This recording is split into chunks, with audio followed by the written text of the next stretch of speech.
ఉపాధి హామీ పథకం స్థానంలో కేంద్రం తీసుకొచ్చిన కొత్త గ్రామీణ ఉపాధి బిల్లుపై లోక్సభలో దుమారం రేగింది. వికసిత్ భారత్ జీరామ్జీ బిల్లు 2025ను సభలో ప్రవేశపెట్టారు కేంద్ర వ్యవసాయ శాఖ మంత్రి శివరాజ్ సింగ్ చౌహాన్. దీనికి విపక్షాలు తీవ్ర స్థాయిలో వ్యతిరేకించాయి. బిల్లును ప్రవేశపెట్టడంపై అభ్యంతరం వ్యక్తం చేశాయి. ఒకరి ఇష్టం లక్ష్యం కోసం బిల్లులు ఆమోదించడం సరికాదంటూ కేంద్రంపై మండిపడ్డారు కాంగ్రెస్ ఎంపీ ప్రియాంక వాద్రా. ప్రతి పథకానికి పేరు మార్చే పిచ్చి ఏంటని ప్రశ్నించారు. ఉపాధి హామీ పథకాన్ని పూర్తిగా తన కంట్రోల్లోకి తీసుకుని రాష్ట్రాలపై ఆర్థిక భారం మోపాలన్నదే కేంద్రం అసలు ఉద్దేశమని ఆక్షేపించారు.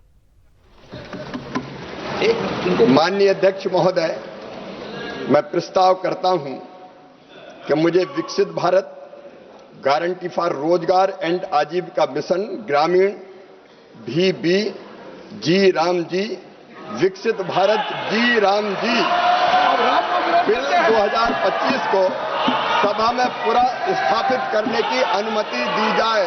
जी राम जी उपाध्याय जी के विचारों पर आधारित हमने 8,53,008 दीनदयाल उपाध्याय जी के विचारों पर आधारित हमने 8,53,000 इस विधेयक द्वारा केंद्र का नियंत्रण बढ़ाया जा रहा है और जिम्मेदारी घटाई जा रही है.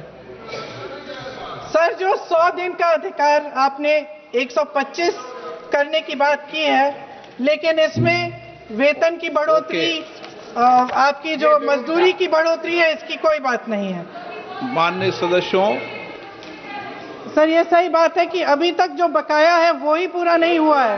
माननीय सदस्यगणों, मैं आपसे सर, आग्रह आखिरी बात ये है सर कि हर योजना का नाम बदलने की जो सनक है ये समझ में नहीं आती है. सर, जब ये किया जाता है तो सरकार केंद्र को पैसे खर्चने पड़ते हैं. కాంగ్రెస్ సహా ఇండియా కూటమి పార్టీ కొత్త గ్రామీణ ఉపాధి బిల్లును వ్యతిరేకించాయి. ప్రస్తుత చట్టాలకు హిందీ పేర్లు పెట్టడంలో భాగమే ఈ కొత్త బిల్లు అంటూ డీఎంకే, తృణమూల్ కాంగ్రెస్ మండిపడ్డాయి. కొత్త బిల్లును పార్లమెంటరీ ప్యానెల్కు పంపాలని NCP SP MP Supriya Sule సూచించారు. ఉపాధి బిల్లు విషయంలో భాషా అంశాన్ని లేవనెత్తడంపై కేంద్ర మంత్రి రిజిజు అభ్యంతరం తెలిపారు.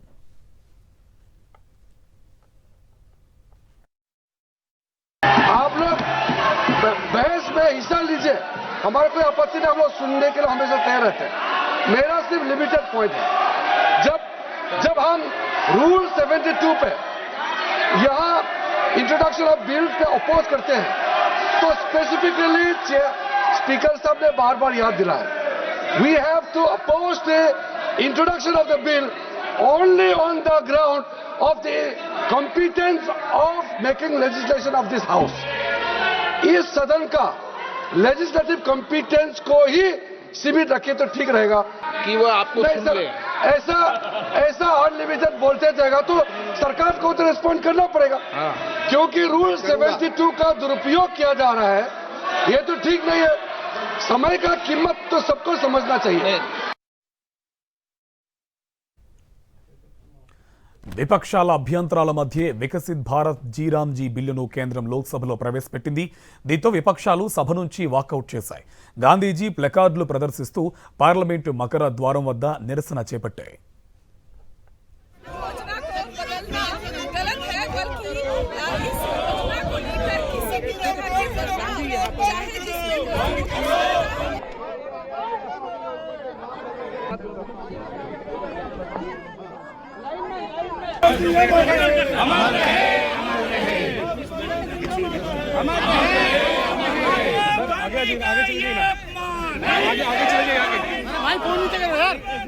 आगे चले जाइए सर, आगे चले जाइए.